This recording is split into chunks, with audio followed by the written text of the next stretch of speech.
Touchdown, Denver. All week long, Marty Schottenheimer talked to his... Manning out of the gun. Manning lets it fly. It's caught by Thomas. There's the record for Peyton Manning.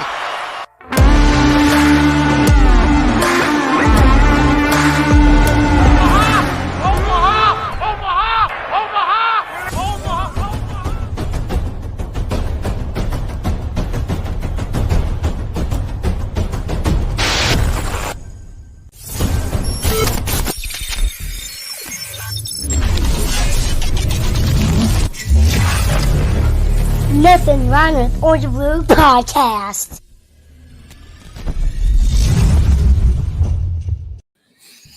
NRW crew, what's up, everybody? How's everybody doing tonight? What's good, y'all? How y'all doing? This is the Nothing Rhymes with Orange and Blue podcast on MHRT Network. I am your host, Johnny Baki. With me, as always, my best friend in the world, Isaiah Henderson. How was your week, brother?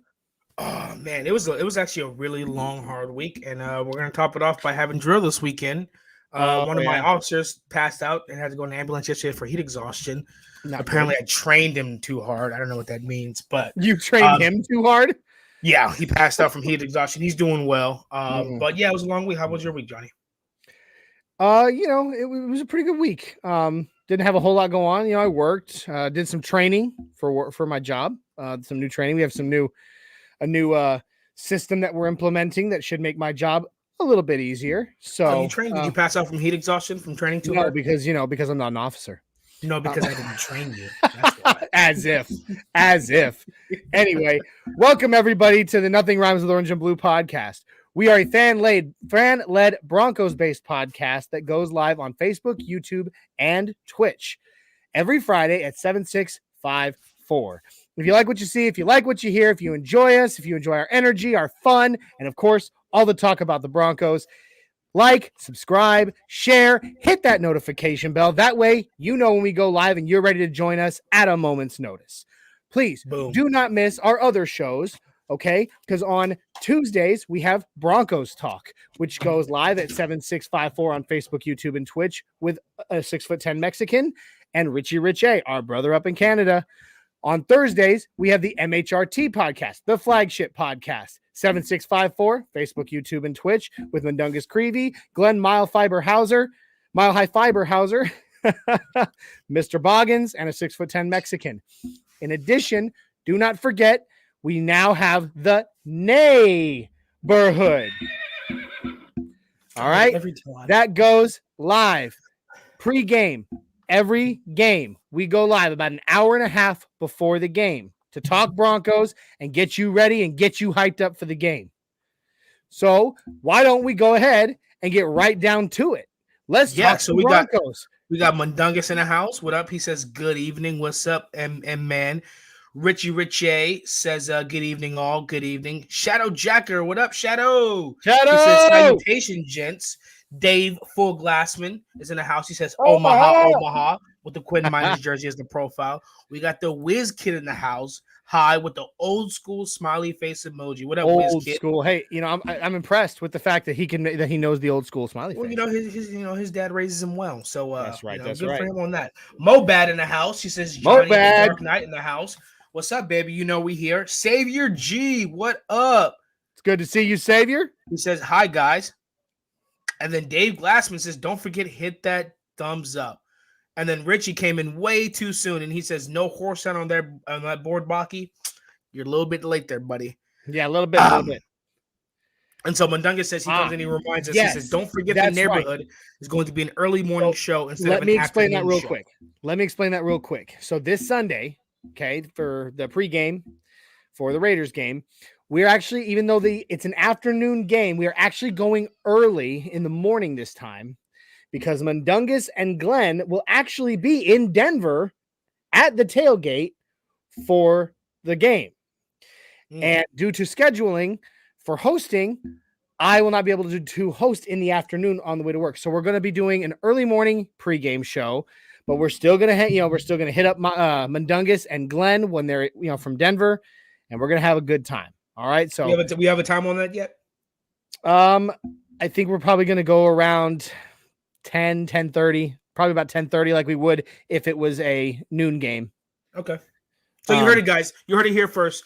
10:30, 10:30 on Sunday. Okay. The Neighborhood will have an early show for the afternoon game, but even so, don't miss us on the Neighborhood, because I mean, it's going to be a blast, y'all. It's going to be a nothing blast. like it, y'all. Ain't nothing like it. So Johnny, let's get down to Broncos talk, baby. Let's get down to it. That's right. Let's start with preview of last Sunday. Not a preview, it's a review. I'm sorry, a review. I'm going back to the future. If you all haven't seen it, jump on over to Denver Nosebleeds. Check out my article. I went into depth on some of the issues the Broncos have had the last few weeks in my most recent article. Go ahead and check that out. But the Steelers game. What's up, Avatar? Avatar's in the house. What's up, Avatar? That's right. Dave Glassman said need the time zones for the morning, for the early show. So is it 10:30 Mountain It'll time? be 10:30 Central, so it'll be 9:30 Mountain, or so it will actually be 11:30, 10:30, 9:30, 8:30. Okay? Yeah, sounds right. All right, 10:30 or 11:30, 10:30, 9:30, 8:30 for the Neighborhood this Sunday. All right? Sounds right. So the Steelers game. Back to it. The Steelers game. How'd you feel, Johnny? Because we talked after. We talked before, in the middle, and after every game. So we talked about it. Johnny. The Ravens game. The Ravens game hurt. It hurt a lot. But I felt like there was still some leftovers. Yeah, but going into last Sunday, but I mean everybody kind of, even going into it, still kind of expected the Broncos to really struggle against the Ravens. I felt like the media and people all over social media, they really truly expected the Broncos to struggle against the Ravens. I mean, we did, but not against the Steelers. Going into the Steelers game, every one of us was ready for a win. I mean, like, we all predicted it, because the Steelers looked like hot garbage.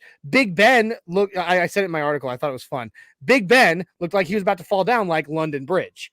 I mean, he was so beat up, and there was so much happening, and it just seemed like the Broncos were due that win, if that makes sense. It was supposed to be a redemption game. It was supposed to be a game where the Broncos come out, they're pissed, they lost to the Ravens. That was a playoff game to them, an AFC division opponent, and they're supposed to come out, an AFC conference opponent, and come out and just smash another AFC opponent, take it out on the Steelers, let the NFL know, hey, that was a fluke game, and they we're the real deal. And they literally did the opposite. It looked like a continuation of the Ravens game. It looked worse. It looked worse. It was, and even though we rallied in the fourth quarter, came close to within a score. It almost means nothing. All we needed was a touchdown and a 2-point conversion to tie the game and go into overtime. Granted, that is a big order, but the fact is they could have made it happen. But even though we made that rally, we should never have been in a position to have to rally like that. That's what I mean by the rallying in the fourth quarter almost means nothing to me. It means nothing. Three and a half quarters, you suck. Yeah, Ben Albright, it was Ryan Edwards actually on Broncos Country Tonight on Monday. So it wasn't even on Monday. It wasn't on Monday. It was Sunday night after the game on Broncos Country React. Ryan Edwards literally said out loud, even if we had won this game, I don't care, because it looked terrible the whole time leading up to the end. Top to bottom, from the coaching staff to the players on the bench. It was just, there was nothing going on. There's zero offensive production. I mean, we looked just like we did the past 5 years. We did. Defense was Absolutely, slow, we did. Sluggish, unenthusiastic. I mean, if in the preseason, if you're going to come out and say you have the best safety duos in the NFL, the most expensive secondary in the NFL, you have the possibly top 5 pass rush in the NFL, if you're going to come out and make the claim that you are the number 1 defense in the NFL, you better come out and play like it. Mm-hmm. You better come play like, I don't care what play it is. Kareem Jackson shouldn't be the only one flying around like a cruise missile. I'm telling you, if you're the number 1 defense in the NFL, you need to fly around trying to take heads off, not literally to get a penalty, but bring the bang, bring the hit. Absolutely. And I just, since you did bring up Kareem Jackson flying around like a cruise missile, hey, I hate to see players get hurt. What a hit he laid on Juju Smith-Schuster, but I do we do pray. It was his shoulder. I think he tore his labrum. Okay. But we do pray for a speedy and easy recovery for Juju Smith-Schuster. Yeah, I mean, take him out of my fantasy lineup. So that was a gnarly hit he got laid on him. And we don't. I mean, we're not looking for players to take players out of the game. No, but and that's not what he's trying. That's not what he's trying to do. You have to bring the hit. That's what he's doing. I mean, he's just doing his job. Von Miller has had what? I don't think he had a sack against the Ravens, so he's had 0 sacks in the last 2 games. Yeah. So I believe so. Anyway, like there was just so much that the Broncos just did not accomplish. The offense started out way too slow, just way too slow. Okay? And on top of that, there was way too many penalties. I mean, the penalties, the momentum killing, drive destroying, and even for the Steelers, drive extending penalties that the Broncos committed this game, unforgivable. Like that's this discipline. I mean, what happens and when I'm going you're to say tired? this to Broncos country. I'm going to say this to everyone in Broncos country right now. I saw some really, really nasty things being said to Draymond Jones on social media. Nasty. I'm talking like people literally telling him they wish he would die. Like, I'm not even joking. I wish I was. Broncos country. Look, this is a player on your team. He's a human being. He makes mistakes.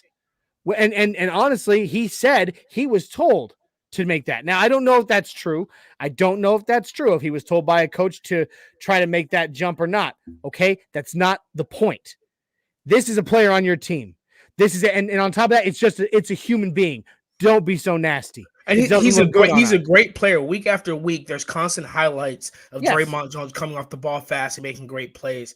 And then the fan base wants to come out and, if you want to call them fans, want to come out and be completely negative and disrespectful and disgusting toward him, and that's just unwarranted. We are not. I'm going to upset somebody here. We're not Raiders fans. Let's keep the thing, talking to our players like that. Let's keep it down. That's not like us. Yeah, that's Raider not fans good on fight us. in their stands. Raider fans, Chargers fans, they fight each other in the stands. We're Broncos fans. We're a family.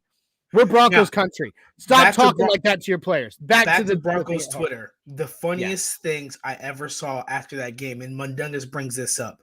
One of the fun, when I tell you I was in my living room screaming, crying because of what I was reading on Twitter about this. It's hard to get sacks when you're covering Chase Claypool. He says Cheese Claypool, but he meant Chase. When I tell you the comments and people were saying about Von Miller covering Chase Claypool in the slot, it shouldn't have happened. It should not have happened. There is no reason that your powerhouse outside linebacker should be dropping back into coverage against a guy who runs a 4.4 40. There's no, absolutely not. I mean, that was a joke. Joke. Shout out to Cameron Parker. He tweeted. He said, mastermind defensive genius Vic Fangio turned Von Miller into a slot corner today. I screamed. It was hilarious. But it's just, I laugh at that because it's so absurd and so wrong. Here's the funny thing. What's worse is that in his next press conference, Vic Fangio tried to make the claim that they were lined up on that play in zone. But if you look close, it's too deep, man. I mean, what? I mean, seriously, like, I don't know if Fangio really didn't know what play he called, or if he just thinks that all of us in Broncos country and the analysts are stupid. It was just a bad game. It was a bad coaching Look, to players. You know what? I'm going to go ahead and go into that. It's coaching. The problem across the board. The biggest issue that is causing us the biggest headaches across the board, 100% is coaching. It's like they coach differently. I mean, yes, they do coach differently, but it's like for some reason they can't seem to coach against other good coaches. No, or call good games against other good teams. It's like they panic. I don't know. I mean, they panic and they just forget everything. I mean, you got Von Miller covering Chase Claypool. I think one first of all, Vic Fangio is selfish. I say that, and here's why I say that. Vic Fangio is selfish because he has a defensive coordinator. I 100% get that you are the premier defensive mind in the NFL. Everybody wants to adopt your play style. That's all well and good. You have a disciple, someone who's learned under you, who knows your system, who is your defensive coordinator. It is time for you to let go of the reins, cut the umbilical, give it and let him run the defense. You need to be a head coach. I don't think he knows what that entails. I think he needs to figure it out because it's his job title and it's what he's getting paid for. If he's supposed to be the best defensive mind, our defense looks like crap. What value does he bring? If Pat Shermer's calling the offense and Ed Donatel's calling the defense, what is Vic Fangio's job? That's not the point. No, I mean, ultimately, what is he doing? So that's why I think he's the head coach. He needs to get involved in every aspect of the game. He's literally gone on record pretty much saying, I don't even pay attention to the offense, so I watch the tape the next day. He actually I'm just saying he needs to get involved in every aspect, every angle of the game. Yeah, bring that defensive mind, that defensive perspective to the offense. Look, he literally lets Pat Shermer. Oh God, I get like squeamish just saying that name right now. He lets our offensive coordinator Pat Shermer call the offense. And just leaves it, lets him do his thing. Okay, you're the head coach. You start seeing that the play calls he's making aren't working, or you see that like he is abandoning the run game, and only where the run game has been the only thing really keeping us alive. You're the head coach. It is your job to look at that and say, veto. I mean, going into Pat Shermer, I mentioned something earlier the week, and Mundungus hit me up, and he said, I said Philip Lindsay, Drew Lock, Noah Fant all got worse under Pat Shermer. And Mundungus, he came in, he said, no, they didn't get worse. They just didn't get better. And that means that they're stagnant. That means that Pat Shermer is bringing in a play call in which it brings players like Drew Lock, Philip Lindsay, and Noah Fant, and they become stagnant. I mean, he brought in Melvin Gordon, and therefore Philip Lindsay left, but he's not even using Melvin Gordon. He's abandoning the run game. He'll go out in a press conference, and he says, I believe in running the ball, and then goes out in the next week and abandons the run. Really, you don't? Because we don't see it. So then Melvin Gordon, Javonte Williams are both. Javonte Williams is an absolute powerhouse. Oh, he's an animal. If he really gave him, in my honest to God opinion, if Pat Shermer really fed him the way he should, Javonte Williams, I promise you, would win Offensive Rookie of the Year. I guarantee it. Not because there is in my head there is no maybe Jamar Chase. Maybe, but there's no other rookies that are really, highlights out the wazoo from just running dudes over as a rookie. Right. I'm going to bring up this comment real quick by Shadow Jacker. God forbid we have another losing season. Who stays and who leaves? Coaching room. Dude, there's two. There's two that I could see maybe getting another chance with George Payton. All right. And that's Mike Munchak on the offensive line, because he is Mike Munchak. And he's doing, and even though the offensive line has struggled recently, a lot of that had to do with injuries. I'd see Munch possibly sticking around, and Zach Azani, the wide receiver, wide receivers coach. Maybe the defensive line coach, Bill. What's his name? Bill Polian. I don't know. No. I think that's a. Anyway, let me know in the comments, guys. Defensive line coach. Yeah. He's the only two that I could see sticking or being allowed to stick around is Mike Munchak and Zach Azani. Otherwise, if we have another losing season. The entire coaching staff gets wiped clean. Done. I give it 3. I say Mike Munchak, Bill Polian, and Zach Azani, because one, Mike Munchak developed Garrett Bowles, Azani developed Trinity Benson and Tim Patrick. Trinity Benson got traded for value. Tim Patrick has risen as one of the, if not the best receiver on the Broncos. And the defensive line, what they've done with Draymond Jones and Shelby Harris earning his contract, and Mike Becerra. Bill Kolar. Thank you, Glenn. Bill Kolar. Thank you, Glenn. And coming in and developing Draymond Jones, Mike Purcell, Shelby Harris, and them getting their contracts. I definitely think those 3. But to answer your question, Shadow, besides those 3, clear house. Tom McMahon, Pat Shermer. I remember somebody on Twitter said Zach Azani becoming the offensive coordinator. I could see it. But if they do, let us know in the comments, guys. Johnny, honestly, okay. In-house? Do we go in-house? Look, here's what I think. I think if we fire Shermer mid-season, if it's mid-season, okay, not like a rebuild for the future. If we fire Shermer mid-season, he's the interim offensive coordinator, Zach Azani. You think he's coming up with plays, or you think he already has plays already? You think he already has his own look? Here's what I think. I think that at the onset of the game, like the outset, as it started, like that's scripted, right? Like it's supposed to be. The first drive is supposed to be scripted, 100%. That's weird. Please explain to me why we had a delay of game penalty before we'd even snapped the ball once. That's so weird to me. That right there, 100% shows nothing but unpreparedness, because that should have been scripted before they even went into the game. I think everybody should have known what that was going to be. I think that's always been weird to me. I understand Teddy Bridgewater's no Tom Brady or Peyton Manning, and so therefore they run their own offense. Like we saw the offensive coordinator give Tom Brady a play, and he just said no.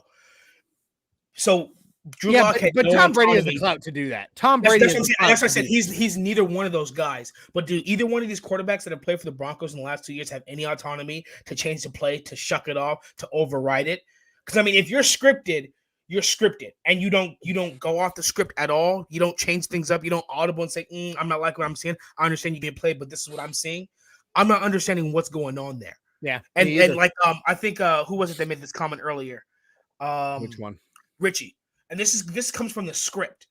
He Yeah, says, it's no, what he did. ran the ball on every first and second. Every first and second down, then tried to throw it on third, and they defended it every time. Football. That's old school football, and that's but old school football doesn't work anymore. That's the way the Titans run their offense, and it works because their run game is effective. Our offensive line needs to improve. I was about to say on run blocking, but also Pat Shermer's. It works for the Titans because they have Derrick Henry. That's it. Pat Shermer's offensive scheme when it comes to blocking, the most success we've had in the run game where we get 4, 5, 6 yards of carry is when he pulls. You don't have to pull every time you run the ball. But when he stopped pulling and he go out a single back or he doesn't pull anybody, he goes out a shotgun and just hands the ball off. Yeah. We get 1 to 2 yards. But when he pulls and you allow Melvin Gordon or Javonte Williams to read the blocking, read the line, and then dart through a hole and get 3, 4, 5, 6 yards, that's when we've had the most success running the ball and through play action. But he stops doing it. Talk about Melvin Gordon, Javonte Williams. Okay, Melvin Gordon actually has much better stats than Javonte Williams does on the season. All right, and that's just because his yards per carry. Javonte Williams runs just look better. Now, Javonte Williams. Here's the thing: you really look back. Most of Javonte Williams, most of them, don't go for all that much. Okay, they go for a few. But unlike except for with the exception of Melvin Gordon's first breakout run of the season against the Giants, right? With the exception of that, Javonte Williams gets all of his yards per carry average based on one gigantic run in the middle of the game. Busted up plays where he gets hit in the backfoot and he carries people 37 yards down the field. What I'm saying. So, look, we have two good running backs that can pull it off that need to. But the point is, we don't give them not only do we not hand them the ball enough. And there it is. Dave said it right there. Subtract 1 70-yard run from Javonte Williams and watch what happens to his numbers. Our run scheme isn't. So one thing that I mentioned was, and one thing I've really, really noticed is the way the coaching has changed. And now I know what everybody says when they say Pat Shermer's old school. Pat Shermer and Vic Fangio are old school. So what they say is, this is the playbook. These are the plays. You are going to come in here and you're going to force yourself into these plays. And if it doesn't fit like a puzzle, cut something off to make it fit. Versus what everybody else is doing is saying, hey, I'm going to draw my playbook and my defense to my players' strengths.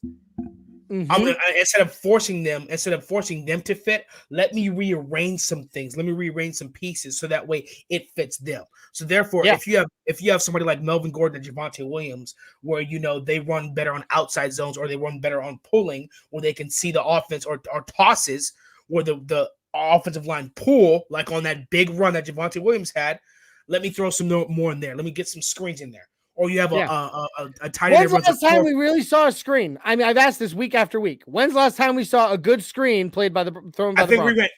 We did one last week and it got blown up. We tried one. And it wasn't even a good one. We have a tight end who runs a 4.5 40. Where's the tight end screen? Yep. No. There's no tight end screen. We have a two or three first string tight ends who are 6'4" and taller. Where the red zone plays for them. We have 2 outside receivers that are 6'5" and 6'4".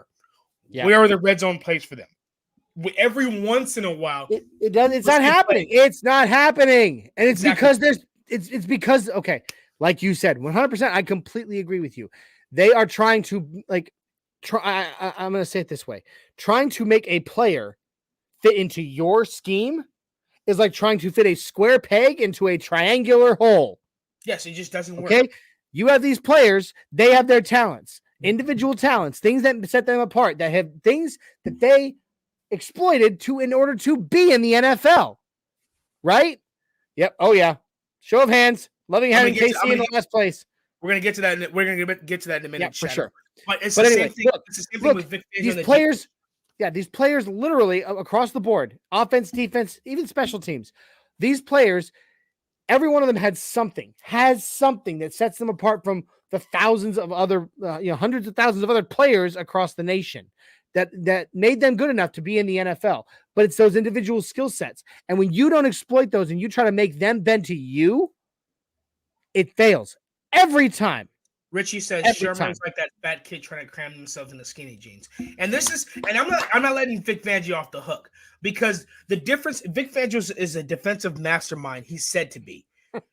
Wade Phillips is as well. Why did Wade Phillips have success in that 2015 Super Bowl? Because he played to his players' strengths. What did he do? What did he call that Vic Fangio's not calling? I'm going to answer that. Blitzes. Whenever we blitz on defense, we have the absolute most success on defense. Now, I'm not saying blitz every play, but Vic Fangio, I noticed when he first got hired, he does not like to blitz. He literally said it. Dude, he said it in a press conference. Every once in a while. I don't like blitzing. He literally said, I don't like blitzing. Yes, so when you don't blitz, it takes longer for your secondary to cover. You can't cover for 4 to 5 seconds. That's known across the NFL. And then you have guys that can double team Von Miller because Bradley Chubb is out, and you got one-on-one on the Shelby Harris, Draymond Jones, and Mike Purcell. You got one-on-one on those guys, and they can double team Von Miller. So therefore, your coverage guys has to stay back there 4 to 5 seconds. But when you send Alexander Johnson, who's having a Pro Bowl year, he's probably He's probably the only guy on our defense that's been consistently. I've been really impressed because I was unsure about AJ going into this season. Like, what's his future look like with the Broncos? And right now, I'm like, he's the second best linebacker in the NFL. I know, it's phenomenal. When you have AJ, Justin Sternad, and Josie Jewell when he was there blitzing, they throw incompletions. The quarterback is rushed or the quarterback gets sacked. Right. That is so. Once again, Vic Fangio is saying, "I don't like doing blitzes, so I'm just gonna have let's try and get a coverage sack, or let's hope Von Miller can beat these guys and beat a double team, or let's throw some stints in there and have the guy twist around." But when you throw blitzes in there, our defense does the best. But nope, that's not his play call. No, he doesn't like blitzing. I mean, and first of all, you need to blitz. Okay, you need to blitz every now and then. Keep them guessing. But at the same time, why in the world would you go on record saying I don't like to blitz? Like, that is the dumbest thing he could have done, because he literally just let the entire NFL know. He put them all on blast. I don't like to blitz. I don't think our defense sucks. I don't think our secondary is trash. No, and I really think that it's that. I said it earlier this week or a couple. Go ahead. Sorry. You can guard the receivers for 2.5 seconds. Our guards are that. But when they're double teaming Von Miller and we have no pass rush or no defensive line penetration, so there was a gentleman. It doesn't matter what the play call you call. It does. There was a gentleman that I was chatting with on Facebook earlier this week regarding all this, right? And he was talking about how hey, what's up, KB82? Good to see you, brother. So he was talking to me about a bunch of this stuff, and we were talking, and he was talking about how. Like he feels like the defense is overrated and the offense is washed up. And I said, you know what? I don't think so. Here's what I think. I think we have untold, untapped potential on both sides of the ball. Mm-hmm. But the coaches aren't using them right. And I said, and I said this as a veteran, as a military veteran, you can go to war with the most advanced, the best technology and the most advanced weapons. But if you don't know how to use it, you're going to lose the battle every time. It collects dust. So we have the weapons. We have the weapons. We have the technology. Just kidding. It's not. This isn't the $6 million man. we have the weapons. They're there, and they, like I said, untold, untapped potential. But our coaches are misusing them every step of the way. Yeah, they're losing the battle every single time. It's like they're firing at us with PKMs, and all we're doing is shooting back with a pistol. When we have a JDAM on call and an A10 waiting for a call for fire, and we decide, you know what, we're not going to use those yet. We just watched. Listen, what you're talking about, we just lost the entire fan base. Nobody has any idea what you're talking about. A few people do, but we just lost the battle. We just lost the battle. So, KB82 says, and this is a great point. I'm glad you brought this up. You can't beat a team if you can't get first downs. Shermer hates to run the ball and calls a game like we have Aaron Rodgers playing QB.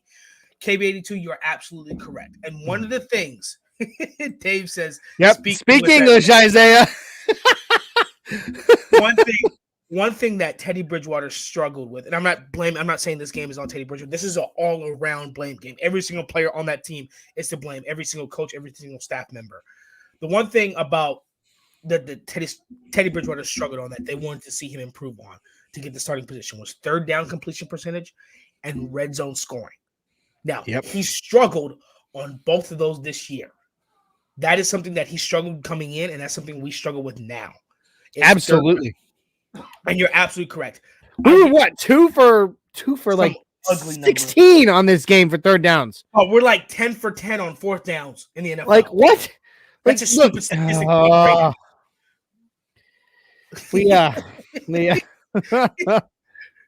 Two parlay left, friend said, because that was not English. Yeah, it was.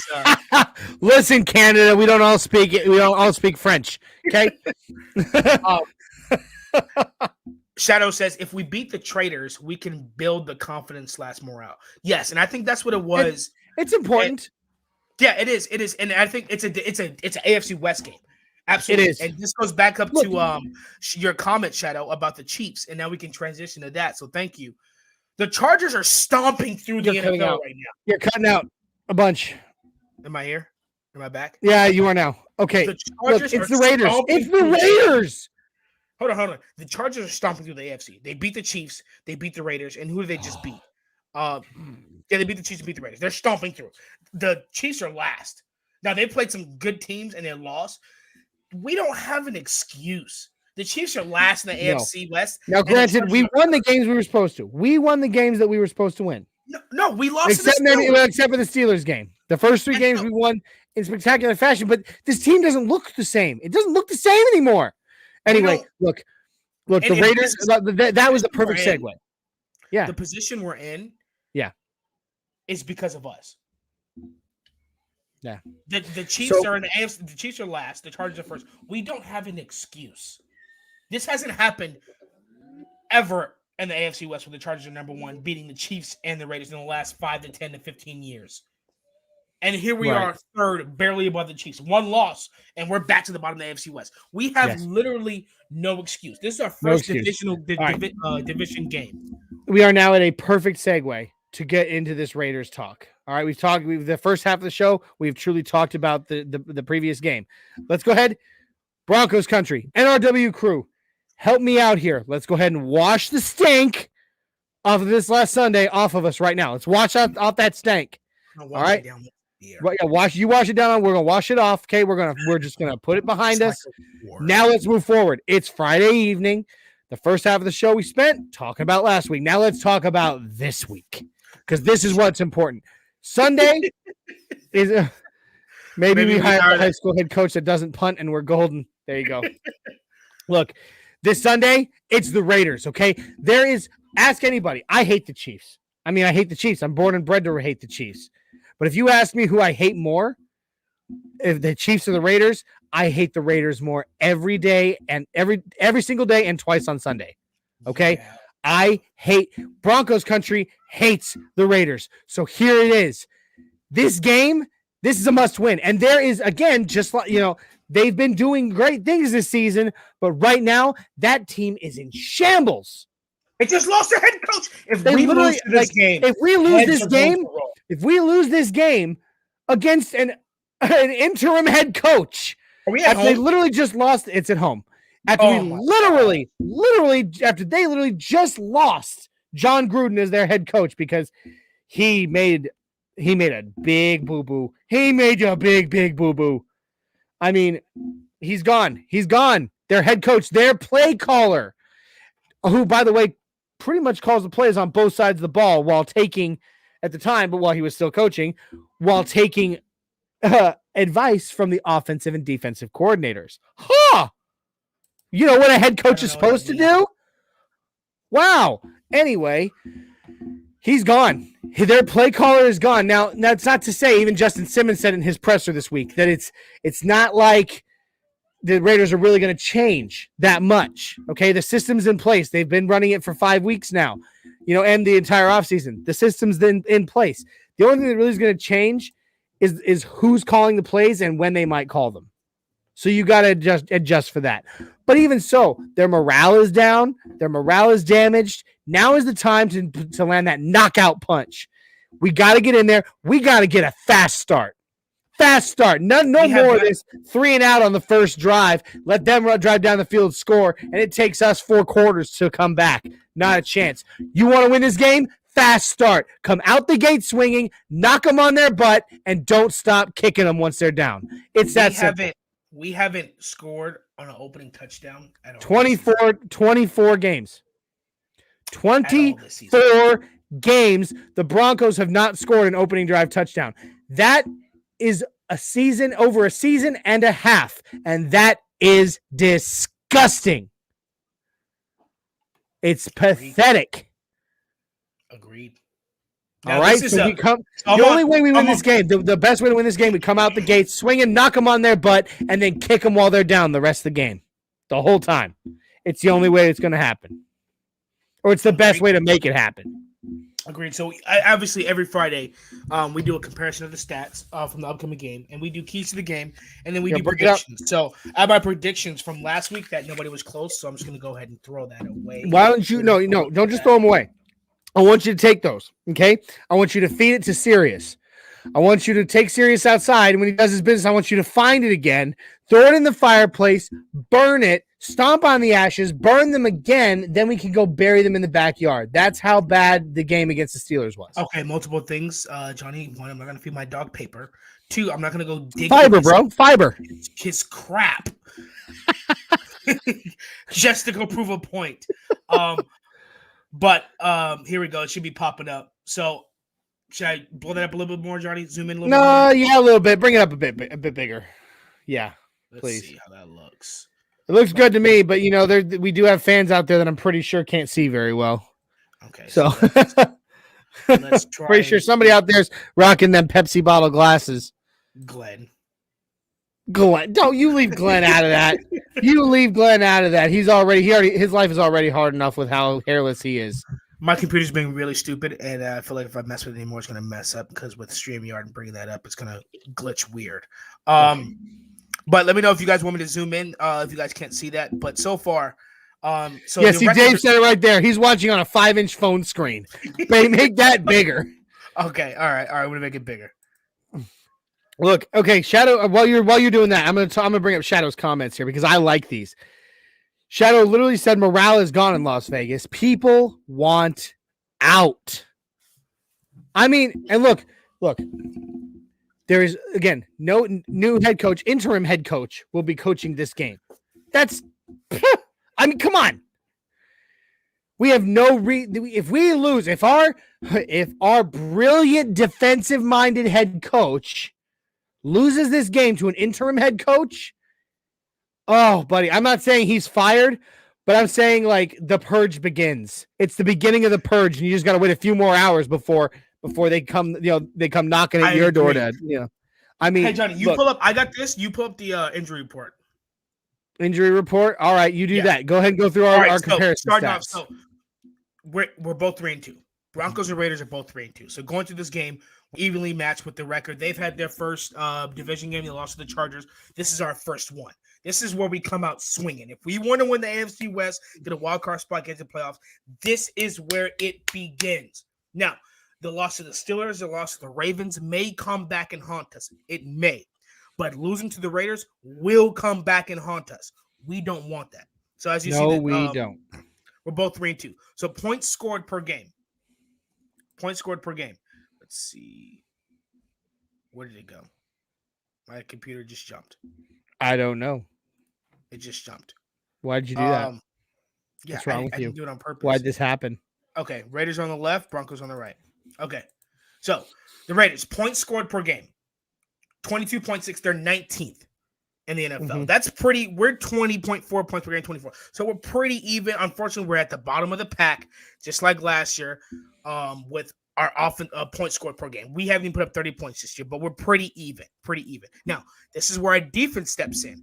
Points allowed per game. They allow 24 points per game. They're in the middle of the pack at 17. We only allow 15.2 points per game, and we're second. Once again, the same thing we say every single week.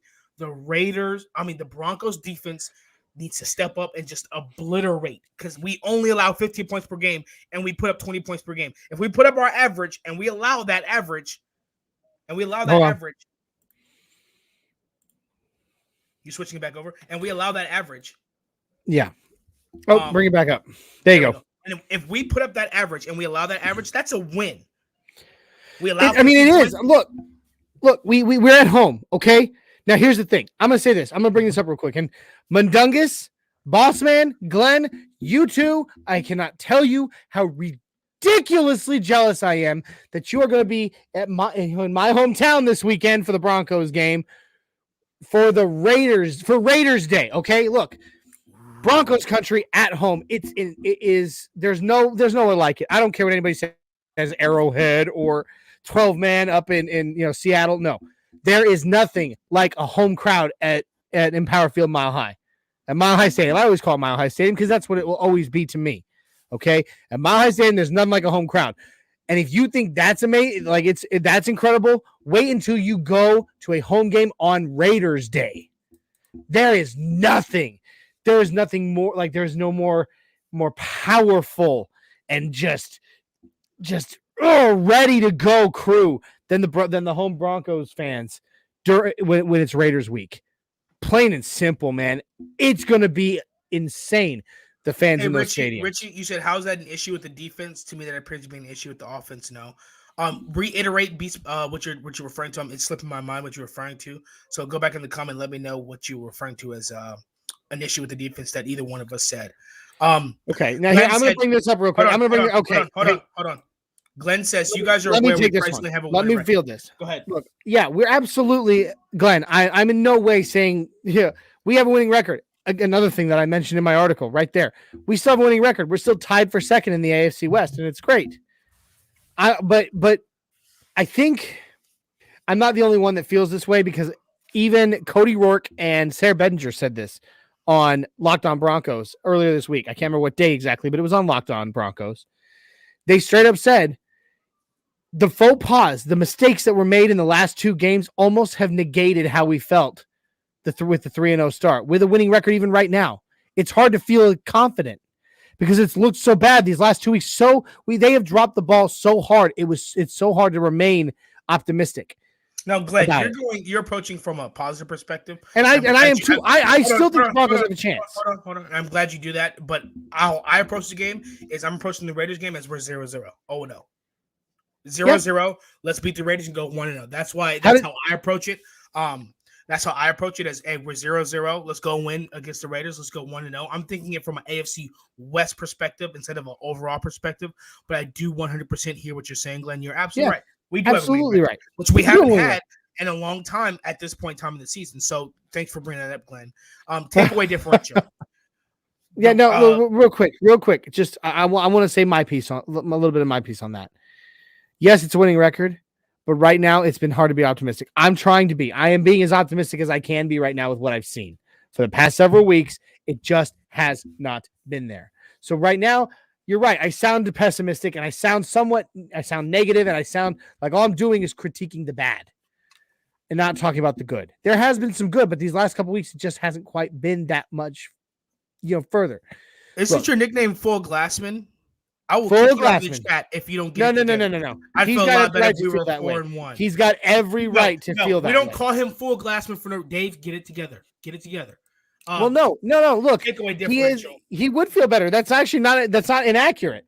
Him and every single other fan in Broncos country would feel better if we were 4-1. So I guess we should call Glenn. We should call him Glenn Full Glassman Hauser. I guess because you mean Dave? No, I'm calling Glenn because Glenn's the optimistic one. No. Look, takeaway differential. No, it's not inaccurate. He's not being pessimistic. He's just saying I would feel better if we were this. It's a fact. It's a statement of fact. Joke, Johnny. Well, It was a dumb joke, so stop telling me. It was a joke because we call him Full Glassman because he's always optimistic, and in this one he wasn't optimistic. So back to the matchup characteristics. Takeaway differential. Raiders are -1, so they lose. They give the ball away more times than they take, so they're 18th in the league. Right. The Broncos, which is different from last year, are +2 in the takeaway differential. So we take the ball away two times more than we lose it. So we're 9th. Still top 10. That's still a great statistic to be proud of. Now we need to carry that over and get 2 to 3 more takeaways this week. A strip sack, 2 interceptions. I don't care what it is. We need to take the ball away some more. And this is the reason why for the next statistic. Passing yards per game. The Raiders are 4th. 298 yards per game. Passing yards per game. They have some incredible receivers. And Derek Carr is on the money. So that's where he is right now. He really is firing on all cylinders. And I mean, and with him doing that, with Ruggs and Waller and Hunter Renfrow. Look, this is going to be a tough test for our secondary. And I swear, if Kyle Fuller starts this game, I think it's run. That's why I said pull up the injury report because we're gonna get to that. We're gonna get to that. But oh my gosh, Kyle Fuller has proven himself. Am I wrong? Kyle Fuller has done nothing but prove himself a liability on this team since he's been on this team. Correct. He shouldn't allowed to get on the plane or the bus, whatever we took back. No, he should stay home. Passing yards per game, we're 22nd. Once again, we're bottom in the league. We don't push the ball downfield. We had time of possession. We had time of possession going into it. We didn't utilize it. We didn't hold the ball. We didn't get yards. We didn't keep the defense off the field. So now we just completely dropped. Yeah. Rushing yards per game. This still shocks me. We're dropping steadily. The Raiders are 29th. They cannot run the ball. No, they cannot. Josh Jacobs is injured. He's not 100% healthy. They cannot run the ball. So that's where our run defense steps up, and they're going to try and open up the ball. They're trying to go deep on us and get over top of the safety. We can't let those miscommunication happen. If Kyle Fuller starts, they're going to pick on him. We'll get to that. I'm hoping he doesn't, but we're 12th. For some reason, we're still lingering around. We're dropping, but we need to be 150, 160 rushing yards per game. We need to be 150 to 160 rushing yards per game. In this game, the Raiders have sucked. Absolutely sucked. They are 25th in the league at rushing or at defensive rushing yards per game. Okay. They're 25th at defending against yards, and we are currently 12th in rushing against defenses. Look, and that's only because we've had some struggles the last couple of weeks. Look, we have got to keep it on the ground. This whole crap that has happened with Pat Shurmur, abandoning the run game and calling only 4 rushing plays in the second half of the game cannot be a thing again against the Raiders. If you that is our bread and butter to win this game or to stay in this game and to control the time of possession. Now, fanatically, the Broncos secondary sucks. Statistically, we are 6th and they are 4th. Yeah. Pay attention to this right here. Pay attention to this statistic. Defensive passing yards per game, they're 4th. We're 6th. What does that mean? Now, in an ideal world, looking at this, that means it's going to come down to the run game. That's exactly if their secondary is that good and our secondary is that good, that means that nobody is getting passing yards per game. Nobody. But here's the difference. If you go back up, they can throw the ball and they can defend the pass. That's important. We struggle throwing the ball, but we can defend the pass. So in an ideal world, it's going to come down to this right here. 12th in rushing yards, 29th in rushing yards. But go down to how we defend the rush. We can defend the rush and we can run the ball. They can defend the pass. They can also throw the ball. So this is going to be an evenly kiltered, it's going to be a battle of attrition. Who can tire their opponent out enough to then take off on the other side of the ball as well. This is going to come. That's what's going to be. This is going to come down to a Brandon McManus field goal. So, all right, hey, look, and I'm gonna pull this up real quick. This is KB82 and first, this is from Dave. And Dave, you better stop it. You better stop talking like this. I don't like it. I don't feel it, and it's not okay. If we don't win this week, I am taking my glass and smashing it on the concrete. Before you smash that glass, you better down it like this. That's right. You better throw that back and get whatever's out of it out before it's a party foul. Now, KB82 says, it's sad to say, but I see Derek Carr picking apart our defense. Well, maybe, KB. Yeah. Maybe Ken. But, hey, I want to ask you, do you think that's because our players are overrated or that they aren't what we thought they were? Or do you think it's because our coach can't call, isn't calling the right plays to defend them? I want to know because you've got your hands in it. So, Shadow Jacker says hardly no rushing in the red zone in the fourth. We moved on from that game, but I'm going to come back. Oh my gosh. You have a running back who literally carries dudes 21 yards. 21 yards field. On his back like a backpack. How in the world? Okay. All right. Moving on. Okay. Oh, man. I mean, it's just Najee Harris averaged 50 yards a game until he played us. Then they make him look like a Pro Bowler. I hope they prove me wrong. And you're right. That is true. But yet, even on the statistics, we're still up there and rushing yards per allowing rushing yards. So even though he came on, he had a better game, over 100 yards rushing. So Lamar Jackson, we're still top 5, top 10 in allowing rushing yards per game. Even so, we're top 10 allowing rushing yards per game. We're 12th, and we're 6th in allowing passing yards. So our defense is still top 10. If you average that out, we're still top 10. Technically, we are there. But so we have to everything. Okay, here's the thing, and here's why I think Broncos country is so pissed off about it. Okay, statistically, we're still top 10 in the league, but we went into the season based on who was on our defense, based on the roster that we built, based on their previous stats in their previous individual player stats. We came into the season and we saw it in the first 3 weeks, looking and touted as the number one, if not the top, or the top 3, if not the number 1 defense in the NFL. Top 10 right now is a bad look for that. Okay, you were considered to be top 3, if not number 1. Being within the top 10 somewhere, I mean, that sucks, man. Yeah. It sucks to feel that. So, I mean, it just brings nothing but a sense of profound sadness. Sadness. So I mean, back to what Dave Glasper said. We have to pressure the yes, we have to. We do have to pressure, and we have not done that the last 2 games, and that's on Vic Fangio. Part of it's on the players. I'd say 70-30, 70 on Vic Fangio, 30 on the players. You run the plays you called, use your talent to do what you have to do. But the play calling, the lack of blitzing, the double teaming, that's on the play calling, and I think that's disgusting. And I hate the lack of use of Von Miller and Malik Reed and Draymond Jones. It's been disgusting. It's disgusting. It's disgusting. There's no other word for it. It's nasty. It shouldn't be a thing. But I'm going to say this. Now, I do not like to blame everything on injuries, okay?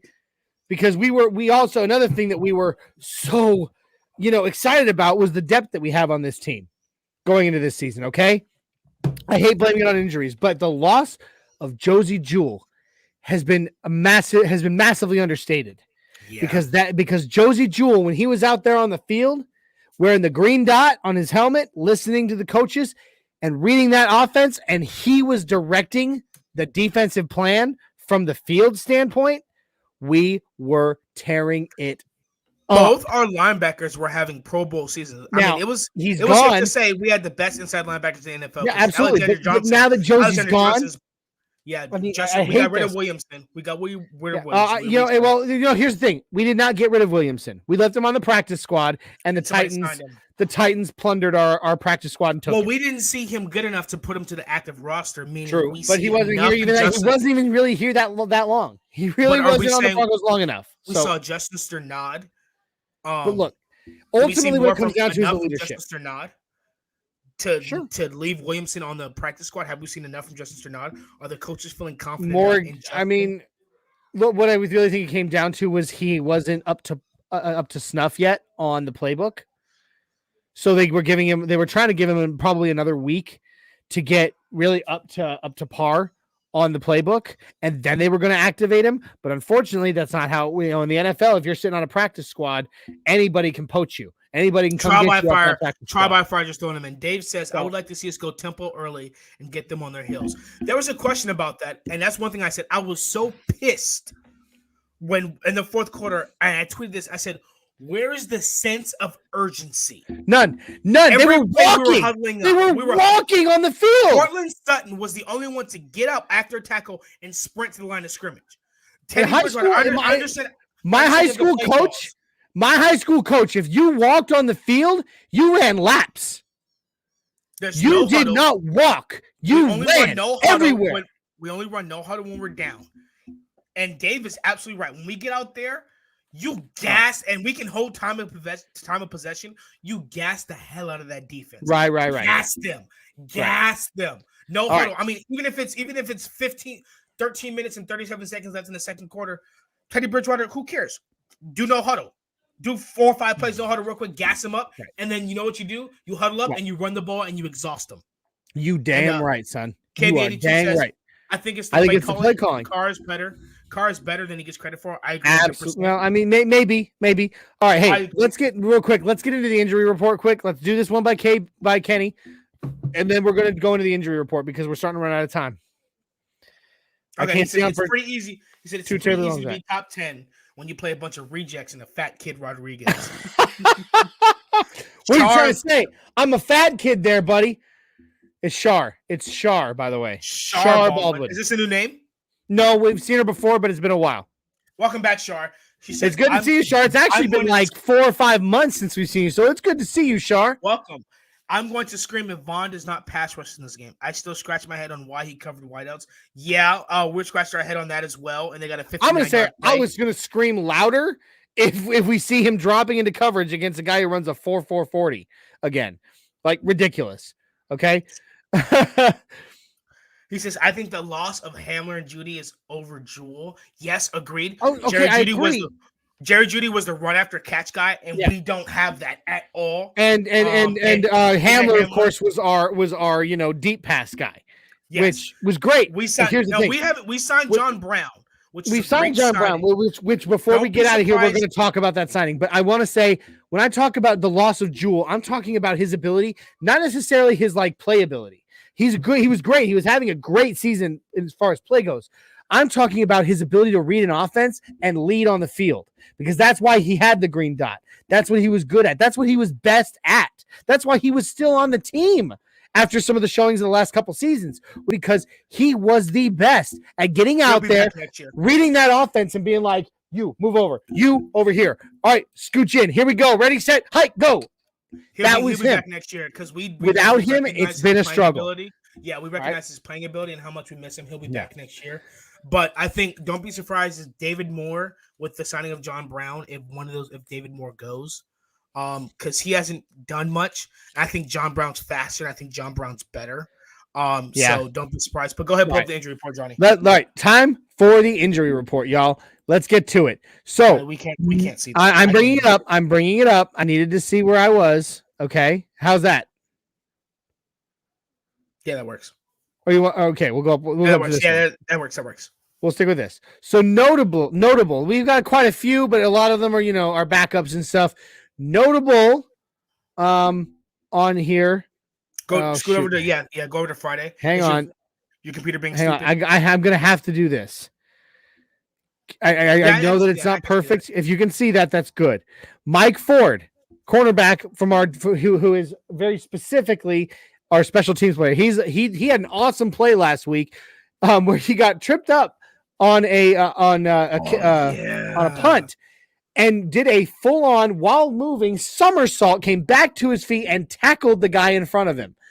What a move. He's a good special teams hire. He's a great special teams hire. Except maybe for the penalties that he's committed. He's committed a few already. But he's a hustler, though. So but he's out. He's out with a knee injury. So he's a hustler. So he's out. Now, as of right now, Melvin Gordon is actually considered questionable with some hip issues. Now, from what I've read, it doesn't look like he's actually going to be out of the game. Okay. A lot of it was just that earlier in the week he was having some pain, and at the same time they gave him a couple of rest days towards the end of the week. I do believe he will be in the game, but he may be splitting more reps. Hey, hold on. This is my thing. You did your set. I'm going to say something about that, but I'm going to let you go down because I think I know. So why. Melvin Gordon should be playing Sunday, but he might be splitting a little bit more reps with Javonte Williams. And also, we should be getting Mike Boone back this week. So there's a chance we might actually see Mike Boone make the run. I was going to say about that, I think if Mike Boone plays, we bench Melvin Gordon. The reason why is because let me finish. That's 2 weeks in a row. Melvin Gordon has come up with different injuries where he's questionable and he's been hurting all week. Now, if you know anything about that, when that adds up, eventually it comes to a season-ending injury or a really bad injury, which we don't want. So if Mike Boone is healthy and knows the playbook, and we have Javonte Williams and Mike Boone, he knows the playbook. One thing we do know is that he knows that. I would say, me personally, I would say sit Melvin Gordon or give him very, very, very limited reps. Limited touches. That's 2 weeks in a row where he's been questionable about last week. It was right. This week is a hip. Last week it was a lower leg and back. That's 3 different parts of your body, 3 different injuries that have had you questionable going to the game. All right. Don't get him hurt. No, let's not get him hurt. Now, moving on. Kareem Jackson, strong safety. Play. We heard it. Yeah, I know he is. He's listed as questionable with some back issues. He had some, from what I read, he had some back spasms earlier in the week. They did give him a veteran rest day, I think on Thursday, or was it Wednesday? Wednesday or Thursday, he did get a veteran rest day. He'll be on the field. He will be on the field. They said he'll play. Now moving down, I don't know why. These are not injury related. Ronald Darby, he will be back in the game this week. Thank the Lord. So we bench Kyle Fuller. Yeah, let's. I'm kind of hoping. I hate to say that because I hate to see somebody fail, especially somebody that paid $9 million to come to this team for. He's on a 1-year deal. One-year deal, $9 million. That's a lot of money, bro. That's a heavy cap hit for this guy who has not given us any reason to actually be excited about that signing. He's great in zone coverage. Yes, he is. Terrible in man. Except the problem, that's what I was going to say. Man. Yeah, and that's the problem, though, is right now, Vic Fangio keeps wanting to call man coverage, but call it zone coverage when he claims that he was running anyway. He's backwards. He calls man, but doesn't blitz. Nope, exactly. And he calls zone. How do you do that? How do you call that much man coverage without blitzing? It's ridiculous. It's Ronald Darby's coming back. Shelby Harris, Justin Simmons. Yep. No, Shelby Harris had a wrist issue last week. That I think they're still concerned about, but he can still play. I think he's going to be a big factor because I think he understands he's been real silent and quiet this week, and it's not who he is, and I think he knows that. Right. And I think he's going to show up big this week. Now, the next two, Justin Simmons, Cortland Sutton, you no need to be worried about everybody. Okay. Justin Simmons tweaked his hand a couple weeks ago. It's still considered an issue for him, but it's not something that's going to keep him out of the game. Cortland Sutton's ankle is still, it's that same thing that he tweaked a couple weeks ago. They're just keeping an eye on it. Okay. Hey, so Shar wants to know, when is Judy returning? Do we have that on the injury report? We don't know yet. It's so I mean, initially it was given a 6 to 8 week position or time frame. We are at 6 weeks. We will be coming up at 6 weeks during next Thursday versus the Browns. For his injury. What about Bradley Chubb? We have any? Bradley Chubb is going to be longer. We might not see him back till between week 10 and 12. Oh my! If we see him back even then at all. Oh my God. I mean, he literally had arthroscopic surgery. I mean, Jerry Jeudy didn't. Thank the Lord. So he's wrestling that high ankle sprain or that issue, that high ankle sprain, and he'll be back. He'll be back soon. Now I'm hoping. I am hoping. Oh my goodness, am I hoping? By the way, that is it for our injury report, y'all. We're done with that. I am hoping that we see Jerry Jeudy back by the Browns game, which is next Thursday. This coming Thursday. We have a short week this week, so we have Thursday. That's gonna be the first time, Johnny. We watched together in like 2 years. 2 years. We'll actually get to sit down in this man cave and watch the Broncos game together. What's up? It's gonna be great. But the point is, okay. So hopefully Jerry Jeudy's back by that day. I don't necessarily say I'm not as much as I'd love to be optimistic and say he'll be back. He'll be back. I'm gonna go ahead and say there's a chance that we see Jerry Jeudy back on the field, but more than likely it'll be after the Browns game that we get Jerry back. I think we go 2-0 the next 2 games. I don't think we lose to 3 teams in the AFC North. All right, so disgusting. We've done our injury report. We've done our stat comparison. We've talked about the Raiders. Now we're in an hour and 5 minutes. Why don't we start rolling it back? I need to get out of here a little earlier than normal tonight. We skipped our last 2 things, Johnny. What? Keys to the game. No, I was going to say, let's do our quick keys to the game, and let's do our predictions real quick so we can get out of here. Keys to the game, number 1, hands down, pass rush for defense, pass rush, secondary. All right, I'll give the next key to the game. So you said pass rush and pressure, right? Pass rush and secondary. Pass rushing because secondary. they're a passing team. Okay. All right. Run game. Next key to the game. Run the. I almost cursed there. That's how important this is to me. I almost cursed there. Run the freaking ball. Run the freaking ball. Push through. Go to the outside. Go to the inside. Go to the outside. Go to the inside. Go to the inside. Go to the inside. Go to the outside again. Look, keep the ball on the ground. They have the 26th rated run defense in the NFL. We have the 12th rated run offense in the NFL. There is no reason that we should not be making them our, you know what, this game on the ground. So defense, secondary, pass rush, because they're a passing team. So we can make Derek Carr uncomfortable, sack him, and our secondary can step up and deflect passes, get interceptions, get turnovers. Offense, run the ball, and the second. No, this is the third. You're giving the third. No, this is the fourth. This is the fourth. Then Pass what's rush, the third key? Secondary, running the ball, like you said. The fourth one is get your tight ends involved. Gosh, it's easy to guard your boundary guys. You know what? Can I go ahead? Can I go ahead and tweak yours just a little? Just a little. Can't tweak mine. Yes, I can. Yes, I can. You can add one to who yours. is. Don't tweak mine. Add one to yours. Mine is perfect. Fine. Add your tight ends. I'm going to say stop wasting the potential of players. Use their skills. Period. This guy comes in. This guy. Look, no, it's not wrong. It's not wrong. There is so much that needs to be done. There's so many places that we could have been better if they had simply played to their players' abilities. That is that simple. Are we going to activate John Brown this Sunday? I don't know. Vic Fangio said that I would love to see real quick. John Brown, if nobody knows, about the same time we lost Avery Williams to the Titans off of our practice squad, we signed John Brown with the hope that he'll be ready to play Sunday because John Brown was a 4-2 or he runs a 4-3, doesn't he? 4-3-40? They said they're going to get some plays in there for him. So I think they're actually going to. Well, no, but I don't know if he'll be activated for Sunday because ultimately he got signed on Tuesday. Okay, that gives him, and then Wednesday he had a practice. Thursday nobody practiced. Nobody in the NFL practiced on Thursday. Nobody.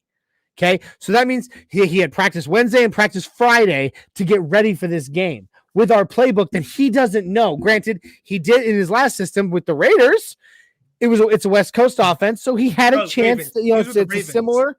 But the point is, even though not every West Coast offense is exactly the same as another, so we'll go ahead and say there's a chance he plays this Sunday. But I don't know if I'd hold my breath for it just yet. Okay, I hope so because we need a deep threat. That's what we need, a deep threat. I'd make him a return guy. Now, fourth key to the game.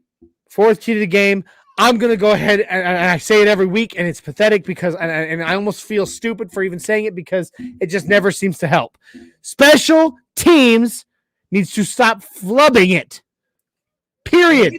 We need to score on special teams. Yeah, my last key. That's it. We need to score on special teams. But my last key to the game, number 5. That's our 5th key to the game. Number 5, start out strong. It's got to be high tempo from the get. Do not try to do this whole, coasting along for the first 2 or 3 quarters and then try to make a rally. No, there is no reason with the talent that we actually have on this team. There is zero reason we should be trying to rally in the fourth quarter. Agreed. We should be dominating by the third quarter and able to kind of play some garbage time football in the fourth. Plain and simple. Start out fast, start out strong. I said it earlier. Knock them on their butt and kick and then continue to kick them in the ribs while they're still on the ground the whole game. All right, that's how we beat the Raiders. Now, ladies and gentlemen, thank you for coming to. No. Hold on, we're not done. We have to give our predictions. What's final score? I don't want to do Teddy Bridgewater stuff today. I don't either. I just want to do final score prediction for the Broncos versus 27-24. Me. 27-24 for who? Brandon McManus. Us. Brandon McManus kicks the game-winning field goal. Game-winning field goal. 27-4. 27-24. Broncos versus Raiders. That's Isaiah's prediction. I'm going to give it a little. I'm going to give us a little, just a little bit, Isaiah. A little bit more positivity, a little more optimism on this, okay? But just a little. I'm going to call the game 21-19 Okay. 21-17. So we win by 4 points instead of 3. We win by 4 points. What is Three wrong? Broncos 3 touchdowns. Broncos 3 touchdowns. I'm going to go ahead and I'm going to give us the benefit of the doubt, especially in the run game. I'm going to give us the benefit of the doubt. 3 touchdowns for the Broncos. Raiders score 2 with a field goal. 21-17. Okay, Avatar says 27-21. I got it written down, Avatar. Shar says score on the first drive. Yep. Yes. All right. Well, you're taking down. All right, everybody, real quick, drop in the comments your predictions. Isaiah's going to take them down and jot them down. We're going to remember who had the closest score prediction after this week. While you do that, Isaiah, I'm going to go ahead and get us rolling out of here. Mm-hmm. All right? So, everybody continue to drop those predictions in the comment section. I'm going to roll us out of here, okay? Thank you, NRW crew, and thank you, Broncos Country, for joining us for another episode of Nothing Rhymes with Orange and Blue on the MHRT Network, okay? We are a fan-led, Broncos-based podcast that goes live every Sunday at 7654 on Facebook, YouTube, and Twitch. Do not miss our other shows. Tuesdays, 7654, Facebook, YouTube, and Twitch. Broncos Talk with a 6'10" Mexican and our brother up in Canada, Richie Richey.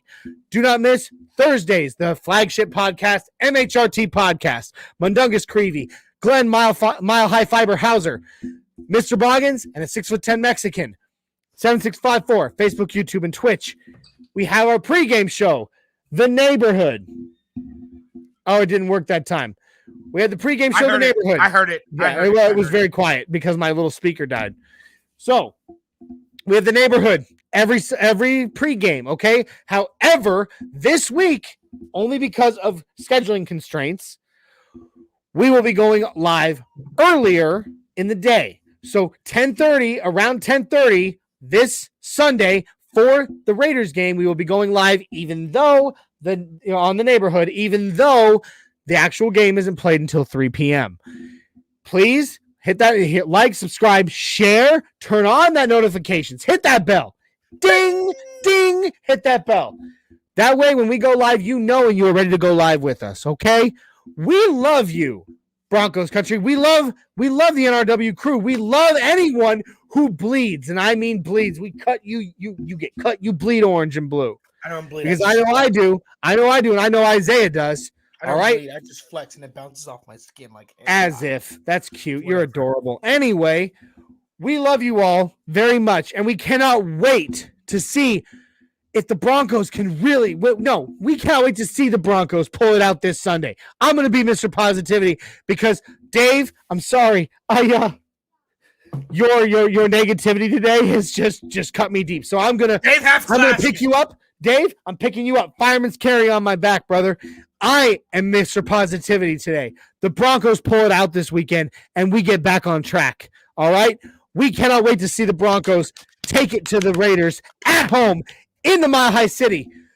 We love you, Broncos Country. It is time for the end of this show, and if you would all please get ready to join me in a glorious against the Raiders. Let's dominate them. Mile High Five, and here we go. Mile High Five. Raider hater for life. Raider hater for life. We love you, Broncos Country, and we are out of here.